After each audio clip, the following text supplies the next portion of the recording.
Aujourd'hui, en étant en train d'emballer les colis d'une cliente qui est venue vers moi pour pouvoir acheter une marchandise, je me suis rappelé d'un business dont je voudrais te parler aujourd'hui dans cette vidéo. Alors c'est parti après le générique.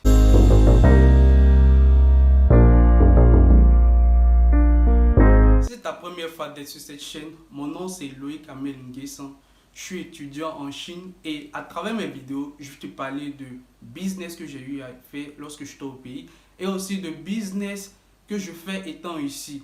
Alors si ce sont des thématiques, des thèmes, des business dont tu voudrais te lancer, n'oublie pas de pouvoir cliquer sur la note de notification, de t'abonner surtout afin de ne pas louper les différentes vidéos que j'aurai à poster. Alors comme je le disais tantôt au début de la vidéo, j'étais en train de faire l'emballage du colis d'une cliente qui était venue vers moi pour pouvoir faire ses achats.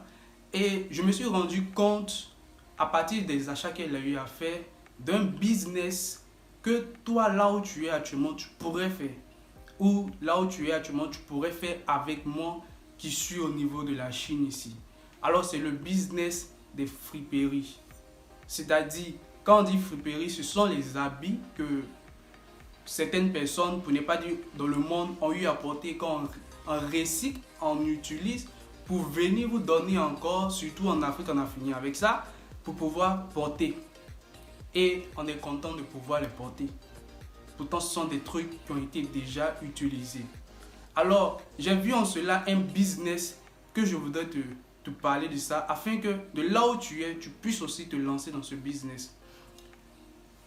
Pour cela, j'avais vu une vidéo, un documentaire sur Dubaï, où deux dames, elles faisaient le business des friperies, mais pas n'importe quelle des friperies, parce que elles faisaient le business des friperies des stars, c'est-à-dire des habits utilisés par des stars. Et il faut dire que ces stars-là en question, elles ne portaient presque pas leurs habits, ou lorsqu'elles ont eu à porter leurs habits une fois ou deux fois, elles ne portaient plus. Alors ça restait dans leur garde-robe. Et qu'est-ce que ces dames-là ont décidé de faire? C'est de proposer à ces stars, à ces personnes de haute classe riches, de la bourgeoisie, d'utiliser au fait, pas utiliser, mais de prendre leurs habits en question et de pouvoir les revendre. Parce que par moment, lorsqu'ils prennent ces habits-là avec ces personnes-là, ils les prennent gratuits. Ou soit, ils font un échange, c'est-à-dire, tu prends l'habit avec la personne et tu lui donnes en retour une marge, c'est-à-dire de l'argent pour l'habit que vous avez eu à prendre avec cette personne. Et bien sûr que l'argent en question sera, le prix sera vraiment bas parce que c'est de l'habit déjà utilisé. Du coup, lorsque tu prends ces habits, lorsqu'elles ont eu à prendre ces habits, elles sont allées les revendre. Elles ont fait un grand stand dans lequel elles ont exposé ces habits. Elles ont publié qu'elles allaient faire un stand où elles allaient vendre ces habits. Et tellement de personnes sont venues parce que c'était déjà même des habits de marque.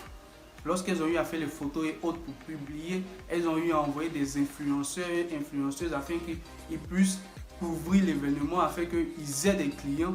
Et à la suite de cela, les jours qui ont suivi et qu'elles ont ouvert le stand, mais devinez que le magasin était bourré.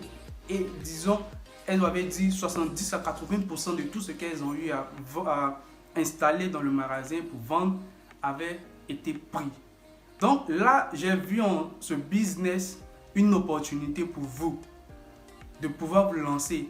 Au lieu de payer ces friperies au niveau de la Chine, par exemple, ou au niveau de la Turquie, comme la cliente en question l'a fait, vous, de là où vous êtes actuellement en Afrique, vous avez un entourage autour de vous. Vous avez des personnes qui, très souvent, portent leurs habits une ou deux fois et après essayer de les jeter, ou soit même qui restent même dans les garde-robes qui ne portent pas. L'idéal, c'est de faire quoi? D'aller vers ces personnes, demander à ce qu'elles vous les prêtent, pas prêter, mais elles vous les vendent afin que vous puissiez vous les utiliser et les revendre à un prix en donnant de la valeur au fait à ces habits en question. Vous voyez que c'est facile. Au lieu de toujours venir vers l'étranger pour pouvoir utiliser ces habits-là, pourquoi pas utiliser les habits que vous-même, vos propres frères et autres ont utilisés? Parce qu'on a tendance, nous les Africains, à penser que ce qui est au dehors de notre pays, de notre continent, c'est ce qui est bon. Pourtant, ce sont les mêmes bêtises là, les mêmes habits utilisés là, quand on vous emmène là-bas. C'est pas pour dire que c'est nouveau, hein, c'est pas nouveau, c'est utilisé. C'est utilisé. Du coup, c'est la même chose que vous allez faire au niveau de là où vous êtes. Vous allez prendre des habits aussi utilisés, c'est-à-dire des habits que des personnes auront portés et vous allez payer ça avec ces personnes et les revendre. N'est-ce pas une idée géniale qui est là? Au lieu de prendre son temps à venir acheter en dehors de l'Afrique ou bien en dehors de là où vous êtes, ça vous permet de gagner en temps et ça vous permet de pouvoir produire encore plus. Parce que lorsque vous venez payer au niveau par exemple de la Chine, de la Turquie, vous allez payer le transport, vous allez payer la personne qui va payer vos marchandises, vous allez faire beaucoup de dépenses. Mais là où vous êtes actuellement, vous serez simplement entouré de ces personnes qui pourront vous vendre leurs habits. Et c'est fini. C'est la seule dépense que vous allez faire. Ou peut-être vous serez obligé de payer un endroit où pouvoir stocker ça, pour pouvoir vendre ça, c'est-à-dire faire un stand pour pouvoir vendre. Et même souvent, vous n'avez pas besoin de ça. Vous pouvez faire ça en plein air. Vous pouvez faire ça en plein air. Vous voyez, c'est tellement maintenant facile au fait autour de nous. Il y a tellement de business que rester là et dire qu'il n'y a rien à faire, c'est être fainéant. Parce que moi, je prends toujours mon exemple ici. On est étudiant, on ne peut pas travailler. Du coup, qu'est-ce que je fais? J'ai vu en cela l'opportunité étant en Chine de pouvoir gagner de l'argent. Et c'est ce que je fais actuellement. Et ça me permet de pouvoir avoir des clients par-ci, par-là. Ils ne sont pas nombreux, mais ça me permet de pouvoir me soutenir étant en Chine ici. Alors, c'est pourquoi aujourd'hui je te parle de ce business, afin que là où tu es, tu puisses aussi lancer ce business. Et ça n'a pas besoin d'assez d'argent pour pouvoir se lancer. Donc, je t'incite de là où tu es, de pouvoir te lancer dans ce business, parce que je sais que c'est un business qui est juteux.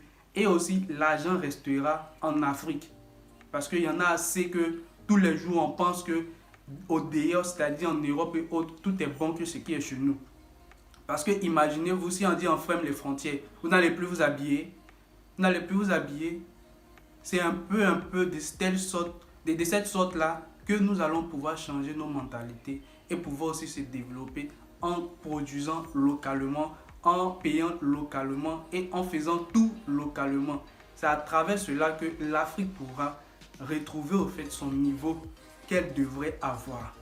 C'était un peu ce business dont je voulais te parler dans cette vidéo. Dis-moi en commentaire ce que tu en penses et je pense qu'on sera à la prochaine vidéo.